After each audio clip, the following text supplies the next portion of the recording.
ഇന്ന് നമ്മുടെ നാട് സ്വാതന്ത്ര്യലബ്ധിക്ക് ശേഷം ഏറ്റവും വിചിത്രമായ, ഏറ്റവും നാണം കെട്ട ഒരു അവസ്ഥയിലൂടെയാണ് പോയിക്കൊണ്ടിരിക്കുന്നത് എന്ന് നാം കണ്ടുകൊണ്ടിരിക്കുന്നു. ഇത്രയും മോശമായ ഒരു ഭരണ സംവിധാനം ജനാധിപത്യ വിശ്വാസികളെ തീർത്തും അവഗണിച്ചുകൊണ്ട് ഇങ്ങനെ ഒരു ഭരണം കേരളം ഒരുപക്ഷെ ഇതിനു മുൻപ് കണ്ടിട്ടുണ്ടാകില്ല എന്ന് തോന്നുന്നു. കാരണം ഭരണകക്ഷിയിൽ തന്നെ പെട്ട ഒരു ജനപ്രതിനിധി ഭരണകൂടം ചെയ്തുകൊണ്ടിരിക്കുന്ന, അറിഞ്ഞോ അറിയാതെയോ ചെയ്തുകൊണ്ടിരിക്കുന്ന കാര്യങ്ങൾ ചൂണ്ടിക്കാണിച്ചുകൊണ്ട് രംഗത്ത് വരുമ്പോൾ അതിനൊന്നും ഓരോ കാര്യങ്ങളും, ഓരോ ഭരണത്തിൽ നിന്നും ഉണ്ടാകുന്ന ഓരോ തെറ്റുകളും എണ്ണി എണ്ണി കാണിച്ചിട്ടും ഇതുവരെ അതിന് യാതൊരുവിധ സമാധാനവും നൽകാതെ, യാതൊരു ഉത്തരവും നൽകാതെ ആ വ്യക്തിക്കെതിരെ കടന്നാക്രമിക്കുന്ന രീതിയിലുള്ള ഒരു അവസ്ഥയാണ് നാം കാണുന്നത്. നാം മനസ്സിലാക്കേണ്ടത്, ഒരു ഭരണകൂടത്തിൽപ്പെട്ട ഒരു MLA അദ്ദേഹത്തിനാണ് ഈ സ്ഥിതിയെങ്കിൽ ഇവിടെ സാധാരണ ജനങ്ങൾക്ക് എന്ത് നീതിയാണ് ലഭിക്കാൻ പോകുന്നത്? ഏറ്റവും ഭയാനകമായി നാം ചിന്തിക്കേണ്ട ഒരു വസ്തുതയാണത്. ഇത്രയും ജനസമ്മതനായി ജനങ്ങളുടെ വോട്ട് നേടി അധികാരത്തിലെത്തിയ ഒരു വ്യക്തി ജനങ്ങളുടെ പ്രശ്നങ്ങളിൽ ഇടപെട്ടുകൊണ്ട് ജനങ്ങൾ അനുഭവിച്ചു കൊണ്ടിരിക്കുന്ന ഭരണകൂടത്തിൻ്റെ കൊള്ളരുതായ്മ കൊണ്ട്, അല്ലെങ്കിൽ ഈ പറയുന്ന ആഭ്യന്തര വകുപ്പിൻ്റെ കൊള്ളരുതായ്മ കൊണ്ട് അനുഭവിച്ചു കൊണ്ടിരിക്കുന്ന ഓരോ കാര്യങ്ങളും ചൂണ്ടിക്കാണിച്ച് ഇവിടുത്തെ മുഖ്യമന്ത്രിയെയും അതേപോലെ ബന്ധപ്പെട്ടവരെയും അറിയിക്കുമ്പോൾ ആ ഒരു കാര്യങ്ങളെ യാതൊരുവിധ പരിഗണനയും നൽകാതെ നിസ്സാരവൽക്കരിച്ചുകൊണ്ട്, തൃണവൽക്കരിച്ചുകൊണ്ട് മുന്നോട്ട് പോകുന്ന ഒരു അവസ്ഥ ഒരു MLA ഉണ്ടെങ്കിൽ തീർച്ചയായും നാം ഭയക്കണം. നമുക്ക് സാധാരണ ജനങ്ങൾക്ക് യാതൊരുവിധ രീതിയും ഈ ഇന്നത്തെ ഈ സർക്കാരിൽ നിന്ന് ലഭിക്കുകയില്ല എന്നുള്ള കാര്യം വളരെ സ്പഷ്ടമാണ്. ഇതിനൊരു മാറ്റം നമുക്ക് പ്രതീക്ഷിക്കാമോ? ഇതിനൊരു പരിഹാരം എന്താണ്?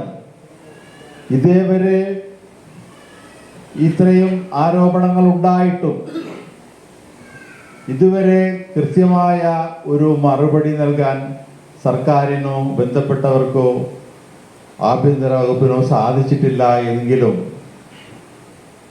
ഇവിടുത്തെ പ്രതിപക്ഷം പോലും ഇതിനെതിരായി തക്കതായ രീതിയിൽ പ്രതിഷേധിക്കുന്നില്ല.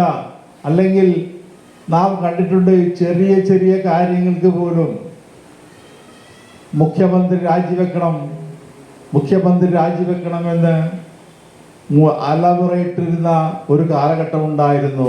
നമുക്ക് പല പല കാര്യങ്ങളിലും, നിസ്സാര കാര്യങ്ങൾക്ക് വരെ, നാം ഇന്ന് കാണുന്ന അത്ര രീതിയിലുള്ള വളരെ നിസ്സാരമായ കാര്യങ്ങൾക്ക് വരെ മന്ത്രിമാർ രാജിവെച്ച സംഭവങ്ങൾ ഉണ്ടായിട്ടുണ്ട്. പക്ഷെ എന്നാൽ ഇന്നിതാ നോക്കൂ, ഇവിടുത്തെ പ്രതിപക്ഷ നേതാവ് പത്രസമ്മേളനത്തിൽ പോലും മുഖ്യമന്ത്രി രാജിവെക്കണമെന്ന ഒരു വാക്ക് ഞാൻ കേട്ടില്ല. ഇനി ആരെങ്കിലും എപ്പോഴും കേട്ടിട്ടുണ്ടോ എന്ന് എനിക്കറിയില്ല. ഏതായാലും അങ്ങനെ ഒരു ആവശ്യം ഇതുവരെ ഉയർന്നു വരുന്നില്ല. കാരണം മുഖ്യമന്ത്രി ചെയ്തുകൊണ്ടിരിക്കുന്ന കാര്യങ്ങൾ ഇതെല്ലാം മുഖ്യമന്ത്രിയുടെ അറിവോടുകൂടിയാണ്, ഒത്താശയോടുകൂടിയാണ് എന്ന് തെളിഞ്ഞിരിക്കുന്നു. നമുക്ക് വേണമെങ്കിൽ പറയാം അദ്ദേഹത്തിന് പ്രായമായി, ഓർമ്മശക്തി നഷ്ടപ്പെട്ടു എന്നൊക്കെ പറയാം, വേണമെങ്കിൽ പറയാം. അങ്ങനെയെങ്കിൽ തീർച്ചയായും അദ്ദേഹം ആ സ്ഥാനം ഒഴിഞ്ഞ് ഈ ജനങ്ങളോട് സ്നേഹമുണ്ടെങ്കിൽ, ജനങ്ങളോട് നീതിയുണ്ടെങ്കിൽ തീർച്ചയായും അദ്ദേഹം അല്ലാതെ തന്നെ സ്ഥാനം ഒഴിയേണ്ടതാണ്. പക്ഷേ ഇപ്പോൾ ഇപ്പൊ നമുക്കതിൽ നിന്ന് മനസ്സിലാകുന്നത് ലോകത്തിന്റെ ക്രമം മാറിക്കൊണ്ടിരിക്കുന്നു എന്നുള്ളതാണ്. ഭരണാധികാരികൾ, പ്രതിപക്ഷമാവട്ടെ ഭരണകക്ഷിയാവട്ടെ, ഇവരെല്ലാം ഒറ്റക്കെട്ടായി മെർജായിക്കൊണ്ടിരിക്കുന്നു എന്നുള്ളതാണ് നാം കാണുന്നത്.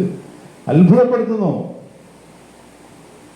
ജനങ്ങൾ ഒരു ഭാഗത്തും ഭരണാധികാരികൾ ഒരു ഭാഗത്തും. നാം ഏറ്റവും ചെറിയ ഉദാഹരണം നമ്മൾ നോക്കുക.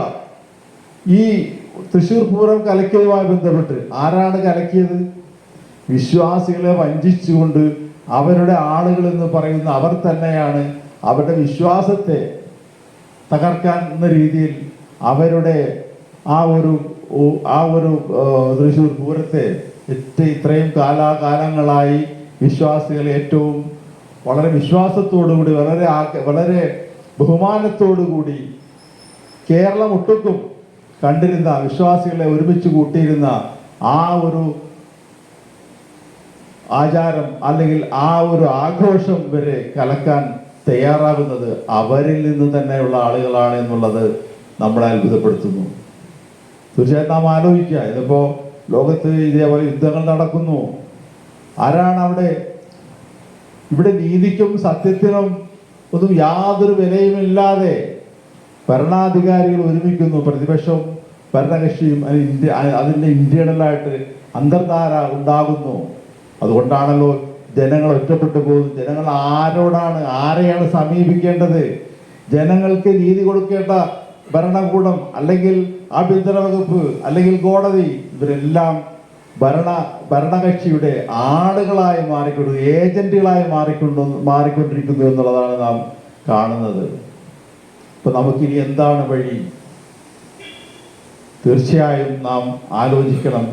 ഇനിയെങ്കിലും നാം കൃത്യമായ രാഷ്ട്രീയ ബോധത്തോടുകൂടി ഇതിനെല്ലാം അവഗണിച്ച് മുന്നോട്ട് പോകാതെ ഇതെല്ലാം നാം ഒബ്സർവ് ചെയ്തുകൊണ്ട് കൃത്യമായി നാം ഇതിൽ ഇടപെട്ടുകൊണ്ട്, അതേപോലെ യുവാക്കളെ ഇതിലേക്ക് ക്ഷണിച്ചുകൊണ്ട് അവരോടിത് ശ്രദ്ധിക്കാൻ പറഞ്ഞുകൊണ്ട്, അവരിലാണ് നമുക്ക് പ്രതീക്ഷ. പക്ഷേ അവരും ശ്രീ പി വി അൻവർ പറഞ്ഞതുപോലെ കുഴിമന്തിയും മൊബൈലുമായി അവർ മുഴുകിക്കഴിഞ്ഞു. ഇവിടെ എന്ത് നടക്കുന്നു, ഈ രാജ്യത്ത് എന്ത് നടക്കുന്നു എന്നുള്ളതിനെ കുറിച്ച് യാതൊരു ബോധവുമില്ലാതെയാണ് ഇന്നത്തെ യുവത പോയിക്കൊണ്ടിരിക്കുന്നത്.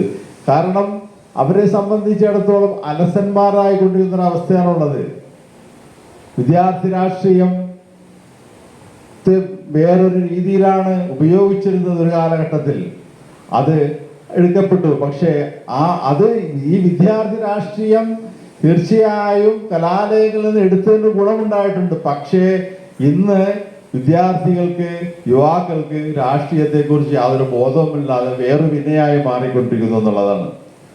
അതേസമയം ഞാൻ വീണ്ടും പറയുന്നു, യഥാർത്ഥത്തിൽ യുവാക്കളെ ഇതിലേക്ക് കൊണ്ടുവരണമെങ്കിൽ കൃത്യമായ രാഷ്ട്രബോധവും രാഷ്ട്രീയവും, എന്താണ് ശരിയായ ഭരണം, എന്താണ് നമ്മുടെ അവകാശങ്ങൾ, നാം ആർക്ക് വേണ്ടി, ജനങ്ങൾക്ക് വേണ്ടി ജീവിക്കണം എന്നുള്ള കൃത്യമായ മാർഗദർശനം കൊടുത്തുകൊണ്ട് അവരെ ഇതിലേക്ക് കൊണ്ടുവരണം.